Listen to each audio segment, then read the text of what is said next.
Hello everyone, today we are going to learn about bokeh. Bokeh is a Japanese word which in photographic definition means the aesthetic quality of the blur produced in the out of focus part of an image.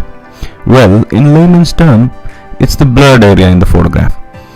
The quality of the lens plays a big role in getting a nice and silky blur or bokeh. Bokeh can be used to separate your subject from the background or create a dramatic effect in your photos.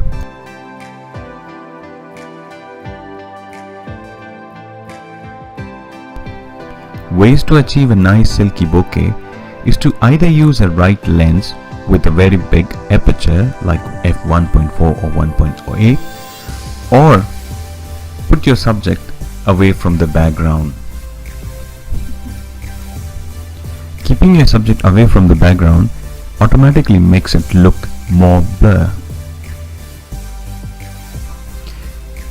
I hope you liked the video. If you liked the video, please share, subscribe and comment.